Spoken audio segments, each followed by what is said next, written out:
बोलो जयकारा बोल मेरे श्री गुरु महाराज की जय। बोलो साचे दरबार की जय। जालू परमहंस जाजी महाराज की जय।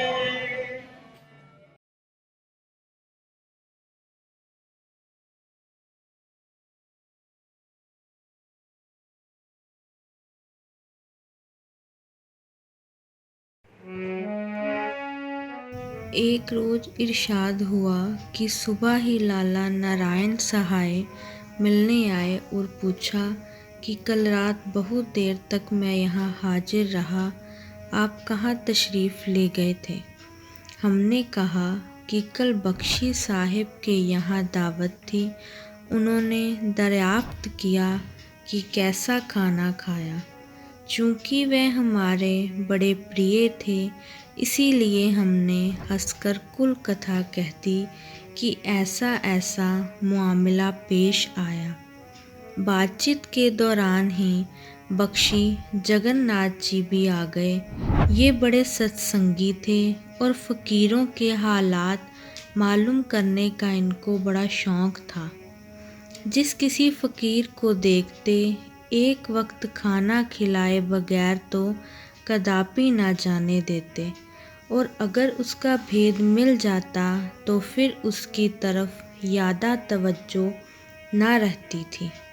अलबत्ता भेद ना मिलने पर हफ्तों तक घर में लाते, खाना खिलाते और खिदमत करते, मगर उनकी तबीयत कहीं ना मिली। जब हमसे मुलाकात हुई तो कुछ ऐसी तसल्ली हो गई कि जिज्ञासा सब बंद हो गई, और कहते कि उम्र भर ढूंढा मगर पाया तो आपको पाया। इनको दर्शनों का ऐसा नियम था कि जाड़ा गर्मी बरसात चाहे कुछ भी क्यों ना हो, आधी रात भी वक्त मिले तो एक दफ़ा तो ज़रूर मिलने आते थे।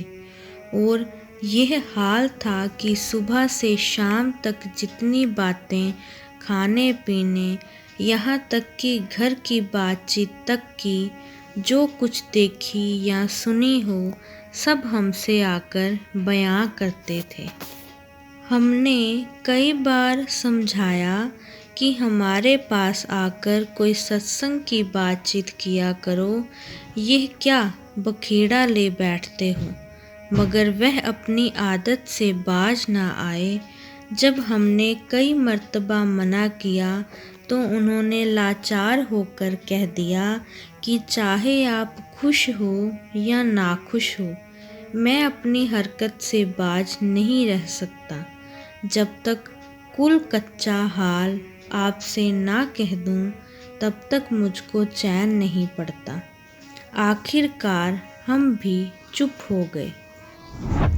नियमानुसार सुबह आकर उन्होंने यह अफसोसनाक खबर सुनाई कि ना मालूम किस खता पर बख्शी शिव नारायण की कुल जागीर व जायदाद जब्त हो गई और घर के कुल कागजात पत्र राज में दाखिल हो गए हैं। बख्शी साहेब राजबंदी हैं। सब आबरूमान खाक में मिल गई। चूँकि उनकी जागीर में रुपया या 2 रुपया का उनका भी हिस्सा था, इसीलिए उनकी जब्ती का उनको बड़ा दुख हुआ और उनकी जुआबाजी की आदत की शिकायत करने लगे। उस वक्त लाला नारायण सहाय से ना रहा गया और बोल उठे कि वाकई वह थे भी इसी लायक। कल स्वामी जी की दावत करके जो तकलीफ़ इनको दी, आखिर उसका नतीजा भी तो कुछ मिलना चाहिए था, और सब हाल बख्शी जी को सुना दिया। चूँकि ये हमारे बड़े श्रद्धालु थे, इनका ख्याल बन गया कि यह कुल आफत महाराज का अपमान करने का नतीजा है और उन्होंने नाराज होकर कुछ बद्दुआ की है।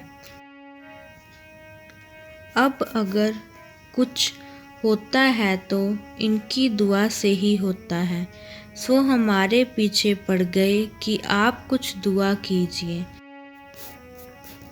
हमने उनको समझाया कि हम तो हमेशा यही चाहते हैं कि तुम सब लोग सुखी संतुष्ट रहो और हमने नाराज होकर कुछ नहीं किया है, फिर हम नाराज होते भी क्यों। उन्होंने हमारी दावत की, खाना खिलाया, खिदमत की, इसमें नाराज़गी की क्या बात थी। ये सब कुछ उनके कर्मों का परिणाम है, इसमें हम क्या कर सकते हैं। मगर उनकी समझ में एक बात ना आई। पहले तो हम पीछा छुड़ाने की गरज से जयपुर से सांभर चले गए। कुछ अरसा बाद जब वापस आए तो उन्होंने फिर वही चर्चा छेड़ी और बख्शी शिव नारायण के लड़के डालचंद को भी हमारे पीछे लगा दिया। फिर हमने सोचा कि भक्त आदमी है और बहुत अरसा से मिलने आता है, अपने दिल में क्या कहेगा कि जरा सा काम भी नहीं किया। इसीलिए हमने साफ कह दिया कि जागीर दिलवाना या उनको रिहा करवाना तो हमारे इख्तियार में नहीं है। अलबत्ता चिल्ला वगैरह से स्वप्न की सूरत में यह बात मालूम हो सकती है कि यह काम हो जाएगा या नहीं। खैर वह इसी बात पर रजामंद हो गए और हमने चिल्ला शुरू किया तो ये बात मालूम हुई कि उनके बुज़ुर्गों को किसी फ़कीर ने एक टोपी दी थी। उसको लेकर जब दिल्ली से जयपुर आए तो उसकी बरकत से मान्य व बड़े लोगों की संगत मिल गई। त्योहार वगैरह पर उस टोपी को धूप लुबान वगैरह दिया करते थे, मगर अब उन्होंने वह कुल कार्रवाई बंद कर दी है, बल्कि उस टोपी को बेकदरी से डाल रखा है। इसी वजह से यह जब्ती वगैरह हुई है। ये भी मालूम हुआ कि बख्शी साहिब की रिहाई और अन्य लोगों की जागीर बहाल हो जाएंगी, मगर बख्शी साहिब की निज की जागीर बहाल ना होगी और ओहदाए बख्शीगिरी ना मिलेगा। ये बात मालूम होने पर तलाश की गई तो वाकई एक टोपी निकली। उसको धूप वगैरह दी गई। कुछ अरसा के बाद परमात्मा की कृपा से और लोगों की जागीर बहाल हो गई और बख्शी शिव नारायण रिहा भी हो गए।